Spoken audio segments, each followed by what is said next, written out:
in the bunch there? Well, no, it's really good, and obviously my frustration a week ago, I didn't hide it. I mean that's something that has to continue for us to play the type of defense that we want to play around here, and so it was kind of a I don't know, you kind of rip the Band-Aid off type of deal, and you get one, and you kind of you see how it stalls the drive, you see how it impacts in terms of getting the ball back to the offense, and what you hope is that it becomes infectious. It's something that we've seen in practice. I think the buy-in's been good in terms of the guys wanting to do it, but certainly you got to do it and perform on Saturday nights, and it was good to get three. It was good to obviously have a scoring play on defense, and so that's a positive and something that's got to continue.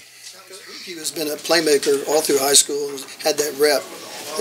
Last year, he didn't quite live up to that. But this year, you got him going tonight.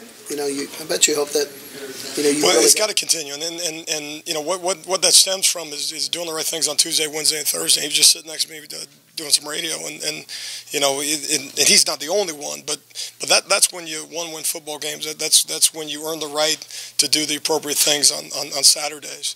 I think through 2 weeks, been pleased with him, and obviously you see some big time plays. The ones that hustle plays on the other side of the field when Nev punches that ball, that's a hustle play. If you're not running it, then just pop into his hands, and obviously the interception to take it back for a touchdown. So excited for him. The message for him is to be confident, not comfortable, and that's something not just for him, but all these guys in terms of having some level of success. And you should gain confidence from that. But this game is hard.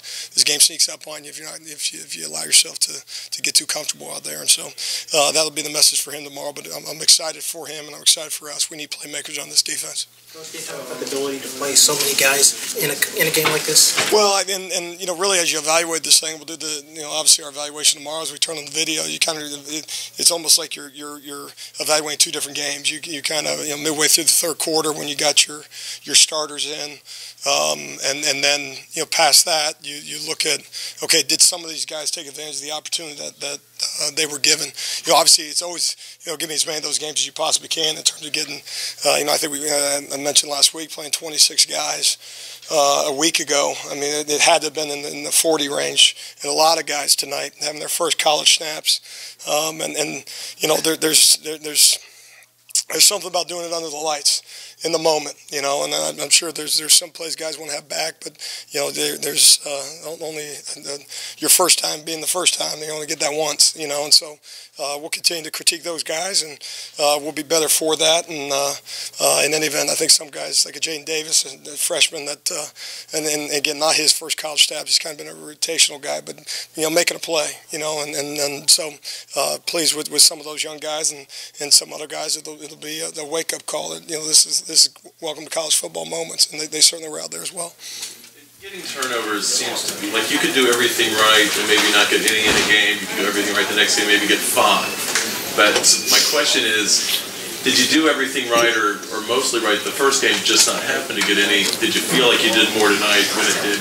Well, I think as you go through the first week, we did get a ball out in that first drive and didn't fall on it. Why they fall in and why didn't we? And then beyond that, you say, okay, well, why isn't the second and third guy stripping at the football with the intention of getting that ball out? Did we have enough of those plays week one? And then we'll do the same thing this week and evaluate and say, what you can't do is say that it's luck. It's the equivalent of throwing up a three-pointer and say if it goes in, you got lucky. If it doesn't go in, well, sometimes they fall, sometimes they don't. There's a skill to it, and so that's just something that we got to continue to evaluate. But certainly you're right. I mean, but the reality is, if you don't try, you won't get. Opening week, was the intention correct? Even if I was disappointed with the lack of gang tackle, the lack of the second and third guy, fourth guy, because a lot of times that's when it comes out. It's not necessarily the first guy at the point of attack, and kind of the willingness to, be the second guy there, and okay, we're just falling on the pile as opposed to making the play, and still seeing it. When the ball's completed, underneath our defense, just that want to in terms of what a great opportunity for 11 guys to run after the football to strip that ball out. One of the things we tell the guys, best case scenario, they throw it to you. That doesn't always happen. You can't control that piece of it. The second best thing that could ever happen is they catch the ball in front of you, because then that allows 11 guys to run the football and strip the ball out. And I don't know that we conceptually buy into that completely yet. There's that moment of, well, they caught a ball. Okay, they caught a ball. Now we have a chance to get the ball back. So that's something that as coaches we got to continue to create. Alex, you had 2 sacks. What do you think of your pressure tonight? I think it was okay. I think a lot of it obviously was quick game. You know, that was their plan against us. I think that was a respect factor for our guys up front. You know, certainly I think there's other opportunities to get some, more pressure on the quarterback. But a lot of that stems from, it's catch and throw, and they're basically challenging to make tackles in the secondary. For the most part, we did kind of till the tail end. As if Jaden Davis come in and make a couple of plays and almost honestly make a second interception. What does that say for you and what you've kind of created in the culture? Well, I'm excited about him. I mean, he's a guy that has performed well in fall camp since he's been with us. I think he's in that 20-play range a week ago because he's earned it. And to see a young guy go out there and the stage isn't too big for him, the lights aren't too bright for him, and to make a real competitive play on a football, that wasn't an easy one by any stretch of the imagination. So, we're looking for obviously playmakers on every level of our defense, but certainly in the secondary, if you had to circle a spot, that's one of them. So what you'll see is a lot more Jaden Davis.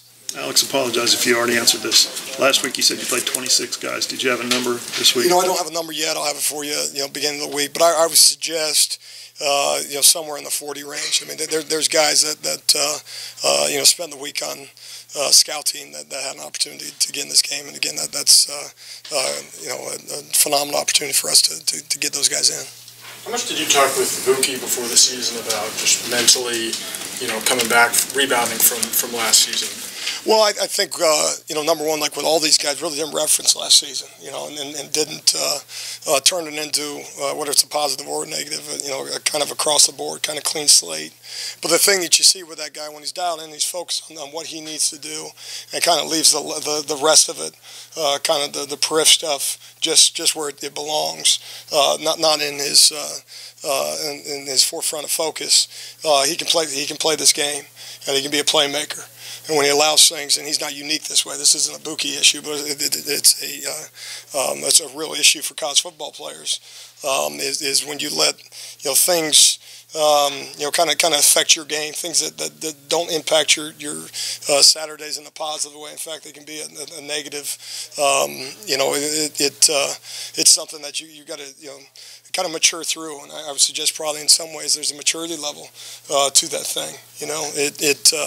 A guy that has continued just to work and has made major strides from spring, and so I give him a lot of credit, and we expect him to get a whole lot better from here as well, and I think he would tell you the same thing.